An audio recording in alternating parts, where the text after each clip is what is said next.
ये है $1000 कैश में, और अगर आपको अचानक से इतने सारे पैसे मिल जाएं, तो बिना किसी रोक टोक के आप इन्हें कहाँ खर्च करोगे? उन्हें डिस्प्ले पर लगाया जाता है ताकि हम चुन सके कि हमें कौन से कपड़ों की जरूरत है।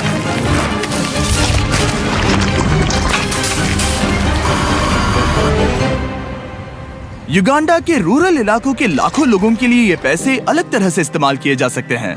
इनमें से ज्यादातर लोग एक दिन का गुजारा सिर्फ $1 या $2 में करते हैं, जिसका मतलब है एजुकेशन लेना, एक बिजनेस शुरू करना, खुद का इलाज करवाना और इलेक्ट्रिसिटी मिलना तो यहाँ नामुमकिन सी बात है। तो मुझे लगता है सोल्यूशन आसान है, राइट? हम ये पैसे उन्हें क्यों नहीं देते? लेकिन फिर मुझे लगा इतने सारे पैसे जिन्होंने पहले कभी नहीं देखे, ऐसे लोगों को हजारों डॉलर्स देना बहुत ही गैर जिम्मेदारी होगी। इसलिए जब एक ऑर्गेनाइजेशन इस काम में मदद करने के लिए हमारे पास आई, तब एहसास हुआ कि और पता करने के लिए वहाँ जाना ही होगा।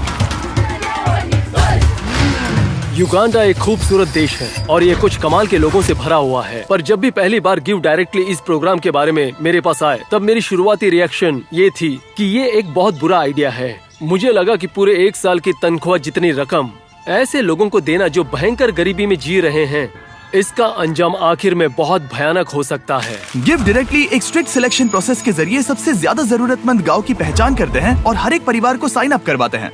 उसके बाद वो रेसिपिएंट को एक मोबाइल फोन देते हैं और एक यूनिक पिन नंबर तैयार करते हैं। फिर पैसे उनके सिम कार्ड पर भेजे जाते हैं ताकि वो सीधे ट्रांजैक्शन कर सके, या फिर करीबी आउटलेट पर जाकर एक मोबाइल मनी एजेंट से पिन का इस्तेमाल करके पैसे निकाल सके। कम्युनिटी में नौकरी के मौके सीमित होने की वजह से गाँव वालों के लिए अपने परिवार को संभालना भयानक रूप से मुश्किल हो गया है। इन्हीं लोगों में से एक है पॉल।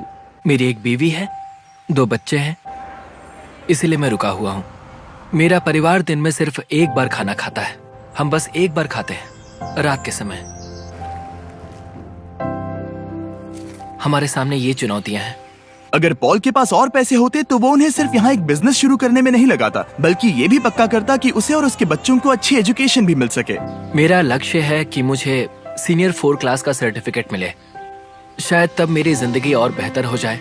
वो करने के बाद भयंकर गरीबी में जीने वाले लोग काफी सीमित होते हैं। दिन का ज्यादातर वक्त वो घर का काम करते हैं और गरीबी के जिस उलझे हुए जाल में वो फंसे हुए, उससे खुद को आजाद नहीं कर पाते। 1 साल पहले टियान और लोकुरे की भी यही हालत थी। बच्चों ने स्कूल आधे में छोड़ दिया था और आस पड़ोस में काम पाना उनके लिए बहुत ही मुश्किल था। लेकिन एक बार गिव डायरेक्टली से डोनेशन मिलने के बाद उनकी जिंदगियां पूरी तरह से बदल गई। उन्होंने उन पैसों से वहाँ एक जमीन खरीदी और अब उन्होंने खुद की फसल उगाना भी शुरू कर दिया है। उन्होंने एक आटा चक्की भी खरीदी है जिसमें वो पूरे कम्युनिटी के लिए धान पीसते हैं और थोड़ा मुनाफा कमाते हैं। अब वो उसी मुनाफे से अपने घर में एक दुकान खोलने जा रहे हैं।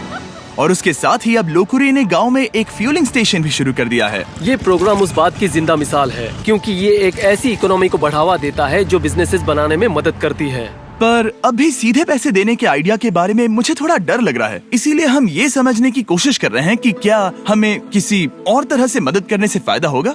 इसलिए हम मिले सिल्वेस्टो से, जो है एक local give directly field officer. मैं इसी समुदाय से हूँ, कारामोजा में काम करता हूँ। मैं यहीं पैदा हुआ और पला बड़ा हूँ। तो अब मेरी कहानी बताता हूँ। जब मैं बड़ा हो रहा था तब मैं स्कूल में था। ये तब हुआ जब मैं सेकेंडरी स्कूल में था। आगे की पढ़ाई के लिए मेरे माता पिता पैसे नहीं जुटा पा रहे थे, तो मेरी पढ़ाई के लिए उन्हें हमारा घर बेचना पड़ा। और वो मेरे लिए मेरे सपने को बेचने जैसा था। ये मेरी यादों को बेचने जैसा था। गरीबी की बात करें तो सबसे मुश्किल गरीबी सपनों की गरीबी होती है। गिव डायरेक्टली के साथ जुड़ने के बाद एहसास हुआ कि ये उन चैरिटीज से काफी अलग है जिनके साथ मैंने पहले काम किया था। गिव डायरेक्टली हमें पैसे देते हैं और जब किसी समुदाय में पैसे जाते हैं तब उनके बिजनेस को बढ़ावा मिलता है। इन पैसों से वो अपनी जरूरतें पूरी करने में सक्षम हो जाते हैं। लोग यहाँ गरीबी की चपेट में हैं, इसलिए नहीं कि वो कोशिश नहीं करते या फिर वो काबिल नहीं है। वो इसलिए गरीबी में फंसे हुए हैं क्योंकि यहाँ मौके कम है। इन्हीं लोगों में से एक हैं जोसेफ, इस गांव के मुखिया। कुछ लोगों की जमीन है पर वो बहुत दूर है, इसीलिए हमें कुछ पैसों का इंतजाम करके कहीं और जाकर जमीन खरीदने की जरूरत है। हम घास से घरों को बनाते हैं जिसे दीमक बहुत तेजी से खा भी सकते हैं और वो घर ज्यादा दिन टिक नहीं पाते। और अगले साल फिर से वही चीज, घरों को तोड़ो, फिर से बनाओ या फिर उन्हें ठीक करते जाओ। पर घर उन कई समस्याओं में से एक है जिसका ये गांव सामना करते हैं। भूखमरी, गरीबी और एजुकेशन की कमी गंभीर रूप से इस पूरे कम्युनिटी को पीछे ढकेल रही है। गांव को संभालने के अलावा भी जोसेफ पर एक और बोझ है। जोसेफ को कुछ सीरियस हेल्थ कॉम्प्लिकेशंस भी हैं। कुछ साल पहले इन्हें एक स्ट्रोक आया था जिससे ये कमजोर पड़ गए हैं और पैसे ना होने के कारण हेल्दी रहने के लिए इन्हें जिन दवाइयों की जरूरत है उन्हें खरीद नहीं पा रहे। यहाँ पर जीना बहुत मुश्किल है। पता नहीं मैं बच पाऊंगा या फिर नहीं। मैं सच में नहीं जानता क्यों स्ट्रोक एक बहुत ही गंभीर बीमारी है। क्या पता, मैं नहीं जानता। यहाँ पर सबकी अपनी अपनी अलग जरूरतें हैं और हम ये समझ गए हैं कि एक बेहतर भविष्य की ओर जाने के लिए इन लोगों की मदद करने का एक ही रास्ता है और वो है अपने परिवार के लिए सही फैसला लेने के लिए काबिल बनाना। इसीलिए हमने गिव डायरेक्टली की मदद करके इस गांव के 300 परिवारों को पैसे डोनेट करने का फैसला किया और आसपास के इलाकों को भी जो इन्हें भविष्य बनाने में मदद करेंगे। और क्योंकि गिव डायरेक्टली की टीम रेसिपिएंट डिस्ट्रीब्यूशन प्रोसेस को पूरा कर रही है जिसमें पूरा दिन लग सकता है, इसलिए डैन और डैरेन गाँव एक्सप्लोर करने निकल पड़े जहाँ वो 2 छुरी तेज करने वालों से मिले। क्या लगता है उनसे अच्छा कर पाएंगे? मैं जानता हूँ मैं कर सकता हूँ। चलो डैरेन, तुम कर सकते हो। देखो इसे ऐसे ऐसे पकड़ो और फिर ऐसे करो, ऐसे।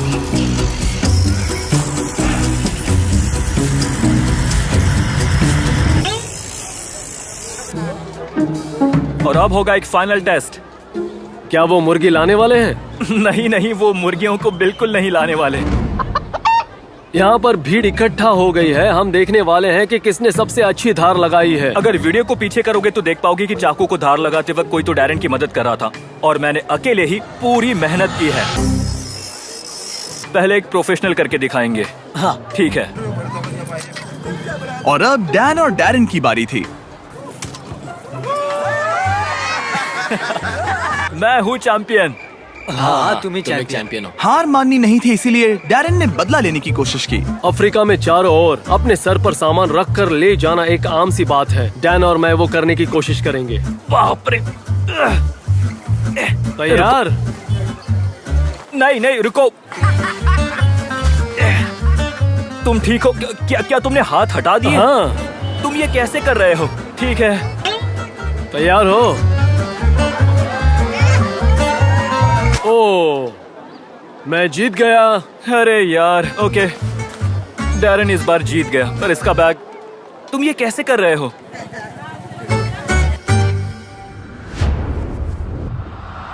और अगले ही दिन वक्त था डिस्ट्रीब्यूशन का। आखिरकार वो पल आ ही गया। सारे पैसे करीब 10 मिनट्स में ट्रांसफर होने वाले हैं और आखिरकार इन सभी लोगों को वो मौका दिया जा रहा है ताकि वो गरीबी से बाहर आ जाए जिससे ये पूरी जिंदगी लड़ते आ रहे हैं।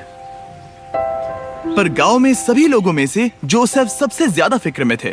उन्हें पता था कि इन पैसों से उनकी और उनके परिवार की जिंदगी बदल सकती है। यही वो पल था जिसका इन्हें इंतजार था। पूरी कम्युनिटी घबराई हुई थी और साथ ही एक्साइटेड भी।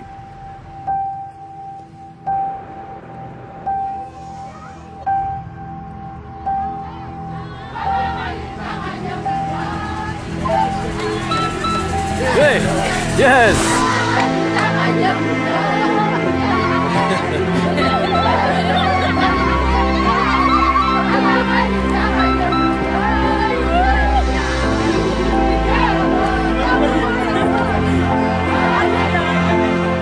ये वाकई में कई जिंदगियों के लिए बदलाव लाने वाला पल था। ये मौका सिर्फ इन लोगों को ही नहीं मिला बल्कि इनके बच्चों को और उनकी आने वाली पीढ़ियों को भी मिला है। गिव डायरेक्टली के साथ मिलकर हम इस गांव के हजारों लोगों की जिंदगियां बदलने में कामयाब हो पाए।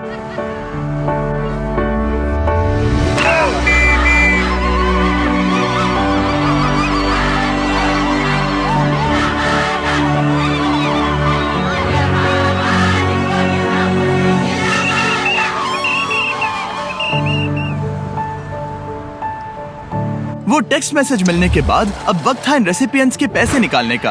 पिछले कुछ सैकड़ों सालों से इन लोगों को मौका ही नहीं मिल पाया था, लेकिन अब आगे जाकर उन्हें वो मौका मिलेगा। इतिहास की वो पूरी श्रृंखला टूट चुकी है और अब वो अपने लिए ही नहीं बल्कि आने वाली सभी पीढ़ियों के लिए भी एक मजबूत भविष्य उभार सकते हैं। और कुछ लोगों ने उन पैसों को सही जगह इस्तेमाल करना शुरू भी कर दिया, जैसे कि रूथ इस बात की शक्तिशाली मिसाल है कि ये पैसे क्या साबित करने की क्षमता रखते हैं। गिव डायरेक्ट से पैसे मिलने से पहले मैं मेरे बच्चों को सहारा नहीं दे पा रही थी। मैं उनके लिए दवाइयाँ भी नहीं ले सकती थी। मैं बस एक हाउसवाइफ थी, इसलिए जिंदगी बहुत मुश्किल थी। पर ऐसे हालातों के बाद भी रूथ ने गिव डायरेक्टली से मदद लेकर अपने सपने पूरे करने की ठान ली थी। उसे अपने उन सपनों को पूरा करने का मौका दिया गया था जिससे ये अपने आप को और अपने बच्चों को एक उज्जवल भविष्य की राह पर ले गई। अब वो अपने अंदर के बिजनेस की स्किल्स के जरिए खुद में सुधार लाने के काबिल बन चुकी है, जिससे बाद में उसके समुदाय में भी सुधार आएगा। अब मैं मेरे परिवार की जरूरतें पूरी कर सकती हूँ और फिलहाल जिंदगी बहुत आसान है। अब ये पहले जैसे बिल्कुल भी नहीं है। पर रूथ ऐसी अकेली नहीं है जिसने अपने पैसों से कुछ कमाल का शुरू किया है। मिलिए आयु माँ से। इन्होंने अपनी पूरी जिंदगी एजुकेशन में लगा दी है। सालों कड़ी मेहनत करके एक एक पैसा जोड़ने के बाद इन्होंने जमीन खरीदने के लिए पैसे इकट्ठा कर लिए और गिफ्ट डायरेक्टली से मिले पेमेंट की मदद से ये यहाँ बना पाई कुछ क्लासरूम्स, टॉयलेट्स और यहाँ तक कि इन्होंने 7 टीचर्स भी रख लिए और आज इस स्कूल में 200 से भी ज्यादा बच्चे पढ़ रहे हैं। उन पैसों से इस कम्युनिटी में एक बहुत जरूरी फार्मेसी भी बनाई गई, हजारों स्टूडेंट्स की स्कूल फीस और यूनिफॉर्म्स के लिए मदद भी की गई, यहाँ तक कि सैकड़ों परिवारों के लिए घर भी बनाए गए। और ये पैसे कैसे खर्च किए गए उसके बस ये कुछ ही एग्जाम्पल्स हैं। जब भी इन लोगों को छोटे से छोटा मौका दिया गया, इन्होंने उसे ले लिया और वो तुरंत ही काम पर लग गए, ये जानकर कि अभी उनके पास एक ऐसा मौका है जो उन्हें पहले कभी नहीं मिला था। और ये मेरी पूरी जिंदगी के सबसे इंस्पायरिंग और मोटिवेटिंग बातों में से एक भी हो सकता है। ट्रिप को पूरा करने के लिए डैरेन और स्कूल देखने चला गया, जो कि गिफ्ट डायरेक्टली की मदद से अपने स्टूडेंट्स की संख्या को 650 से लेकर पूरे 980 तक ला पाया, वो भी एक हफ्ते में, क्योंकि अब उनके पेरेंट्स फीस भी दे सकते हैं और यूनिफॉर्म्स भी खरीद सकते हैं।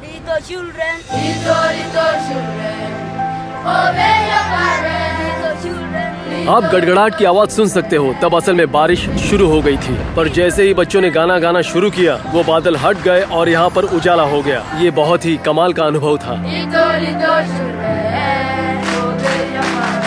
गिव डायरेक्टली ने साबित कर दिया कि हमारा शुरुआती शक बेबुनियाद था और ऐसे कई नए आइडियाज हैं जिनके बारे में सोचकर हम एक साथ एक उज्जवल भविष्य की रचना कर सकते हैं। पर और काम बचा है, इसीलिए हम गिफ्ट डायरेक्टली के साथ मिलकर और एक गांव को पैसे देने वाले हैं जो बस 1 मील दूर है। अगर मदद करनी है तो डोनेट बटन दबाइए या गिफ्ट डायरेक्टली